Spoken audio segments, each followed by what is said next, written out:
رضا سے بوستا، کیوں نہ ہو کس پھول کی مدحت میں ومنقار ہے، کیوں نہ ہو کس پھول کی مدحت میں ومنقار ہے۔ الحمدللہ رب العالمین والصلاة والسلام علی سید المرسلین، اما بعد فاعوذ باللہ من الشیطان الرجیم، بسم اللہ الرحمن الرحیم۔ الصلاة والسلام علیک یا رسول اللہ وعلی آلک واصحابک یا حبیب اللہ، الصلاة والسلام علیک یا نبی اللہ وعلی آلک واصحابک یا نور اللہ۔ میٹھے میٹھے اسلامی بھائیوں اور مدنی چینل کے ناظرین، سلسلہ ہے نغمات رضا۔ شاید آپ کو میرے چہرے کی مسکراہٹ کچھ بتا رہی ہو، آج بہت خوشی ہے۔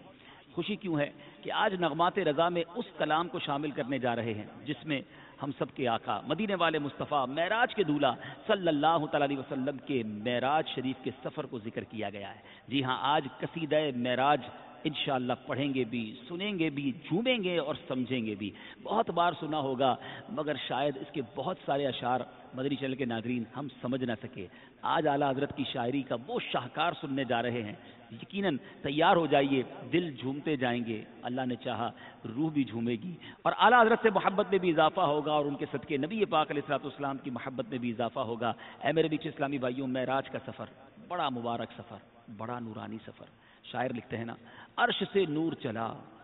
اور حرم تک پہنچا، سلسلہ میرے گناہوں کا کرم تک پہنچا، تیری معراج کہ تو جانے کہاں تک پہنچا، میری معراج کہ میں تیرے قدم تک پہنچا۔ ایک نئی جگہ ہے، ایک نیا انداز ہے، اور میں آج اکیلا ایک نعت خواں کے ساتھ نہیں، آج الحمدللہ چار بڑے پیارے ثنا خوان رسول میرے ساتھ ہیں۔ آپ نے مدنی چینل کے ناظرین چاند دیکھا ہوگا، اور 14ویں کا چاند بڑا خوبصورت ہوتا ہے، مگر اس میں ایک داغ نظر آتا ہے۔ تخیل رضا کے قربان کہتے ہیں، ستم کیا کیسی مت کٹی تھی کمر، وہ خاک ان کے رہ گزر کی اٹھانا لایا، کہ ملتے ملتے یہ داغ سب دیکھتا مٹے تھے۔ اب یہاں ستم کیا سے مراد ظلم کیا، مت کٹی تھی، کسی میں کہتے ہیں نا عقل نہیں تھی تیرے اندر، مت کٹی تھی، تو یہاں محاورے کے طور پہ استعمال کیا۔ بات چاند سے ہو رہی کہ چاند معراج کی رات نبی پاک علیہ الصلوۃ والسلام تیرے قریب ہی سے تو گزرے تھے، پیارے آقا کے جو قدموں کی خاک تھی نا، اگر تو اٹھا لیتا اور اپنے چہرے پر ملتا تو تیرے بھی یہ داغ ختم ہو جانے تھے۔ سبحان اللہ، سبحان اللہ۔ آگے کہتے ہیں، براق کے نقش سم کے صدقے وہ گل کھلائے کے سارے رستے، مہکتے گلبن لہکتے گلشن، ہرے بھرے لہلہا رہے تھے۔ کچھ اس میں مشکل الفاظ کے معنی پہلے سمجھ لیجئے میرے میٹھے اسلامی بھائیوں۔ یہاں جو اعلیٰ حضرت فرماتے ہیں کہ نقش سم، یہ کھر کا نشان ہوتا ہے، جو گھوڑے وغیرہ ہو نا، سم کہتے ہیں اس کے پیر کا جو کھر ہوتا ہے، اس کا نقش، گھوڑے کے یا کسی بھی جانور کے پیر کا جو نشان ہوتا ہے اس کو نقش سم کہتے ہیں۔ اچھا، گل کھلانا کوئی بڑا عجیب کام کرنا، مہکنا یعنی خوشبو دینا، گلبن کہتے ہیں سرخ گلاب کو، اور گلشن کہتے ہیں باغ کو، ہرے بھرے کہتے ہیں سرسبز و شاداب، لہلہانا یعنی لہرانا، جھومنا۔ اس شعر کا مطلب کیا بنتا ہے؟ اعلیٰ حضرت امام اہل سنت فرما رہے ہیں، 26واں شعر ہے، اور اس کا مطلب یہ بن رہا ہے، اس کی شرح کچھ اس طرح علماء نے لکھی کہ جو براق ہے، پیارے آقا علیہ الصلوۃ والسلام کی مبارک سواری کے کھروں کے نشان پر قربان چلا جاؤں میں، پیارے آقا کے نالین پر، نبی پاک کے نقش نالین پر قربان ہونا تو سنا ہوگا، مگر قربان جائیے اعلیٰ حضرت کی عشق رسول پر۔ فرماتے، براق کے نقش سم کے صدقے، میں براق کے قدموں کے نشان پر قربان اس پر واری جاؤں، اس نے ایسے پھول کھلائے کہ تمام راستے میں سرخ گلاب کے پھول مہک رہے تھے، باغات سرسبز تھے، ہر طرف ہریالی ہریالی کا دور دورہ تھا، اور ایسی بہار نہ پہلے کبھی دیکھنے میں آئی سوائے شب ولادت کے، اور بعد کا تو سوال ہی پیدا نہیں ہوتا۔ کیا خوبصورت بات کی اعلیٰ حضرت نے۔ اب چلتے ہیں 27ویں شعر کی طرف، بہت ہی خوبصورت اور بڑی پیاری بات۔ نماز اقصا میں تھا یہی سر، عیاں ہو معنائے اول آخر، کہ دست بستہ ہے پیچھے حاضر،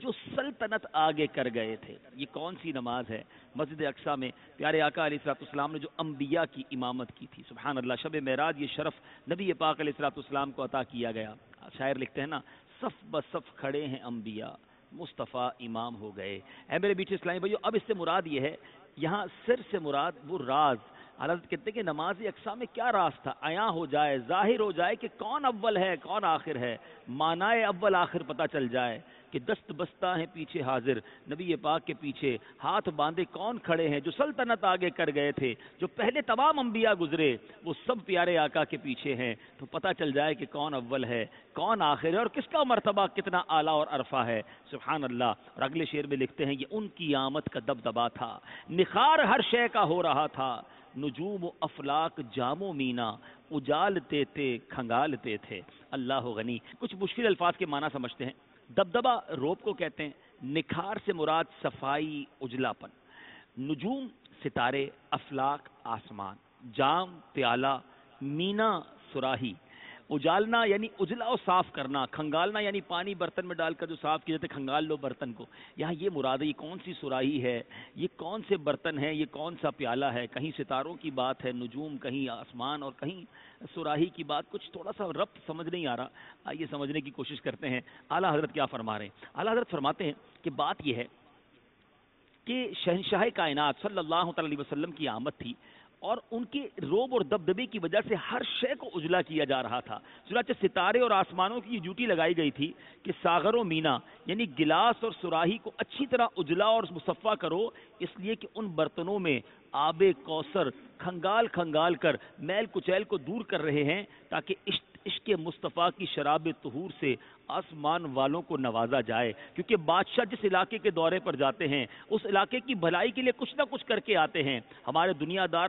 حکام جو ہیں، ہمارے دنیا دار حکام تو صرف اعلان کر کے آتے ہیں، جبکہ ہمارے آقا جدھر جاتے ہیں کرم کے دریا بہا دیتے ہیں۔ یعنی وہ برتن تیار کیے جا رہے تھے جس میں شراب عشق مصطفیٰ جو ہے وہ پلائی جانی ہے، اور وہ برتن کیسے کھنگالے جا رہے تھے، وہ آب کوثر سے کھنگالے جا رہے ہیں۔ تیاری ہو رہی ہے کسی کی آمد کی، کیا بات ہے اعلیٰ حضرت کی۔ اب ذرا یہ چار اشعار سنیے اور پھر انشاءاللہ اس کو طرز میں بھی سنتے ہیں۔ اعلیٰ حضرت فرماتے ہیں، ستم کیا کیسی مت کٹی تھی، کمر وہ خاک ان کے رہ گزر کی، اٹھانا لایا کہ ملتے ملتے یہ داغ سب دیکھتا مٹے تھے، براق کے نقش سم کے صدقے وہ گل کھلائے کے سارے رستے، مہکت گلبن لہکت گلشن ہرے بھرے لہ لہا رہے تھے۔ نماز اقصا میں تھا یہی سر، عیاں ہو مانائے اول آخر، کہ دست بستہ ہے پیچھے حاضر، جو سلطنت آگے کر گئے تھے، یہ ان کی آمد کا دبدبا تھا، نخار ہر شے کا ہو رہا تھا، نجوم و افلاک جام و مینا اجالتے تھے کھنگالتے تھے۔ ستم کیا کے سیمت کٹی تھی، ستم کیا کے سیمت کٹی تھی، کمر وہ خاک کے رہ گزر کی، اٹھانا لایا کہ ملتے ملتے، اٹھانا لایا کہ ملتے ملتے، یہ داغ سب دیکھتا مٹے تھے، براق کے نقش سم کے صدقے، براق کے نقش سم کے صدقے، وہ گل کھلائے کہ سارے رستے، مہکتے گلبن لہکتے گلشن، مہکتے گلبن لہکتے گلشن، بھرے بھرے لہ لہا رہے تھے۔ نماز اقصا میں تھا یہی سر، نماز اقصا میں تھا یہی سر، آیا ہو مانا اے اول آخر، کہ دست بستہ ہے پیچھے حاضر، کہ دست بستہ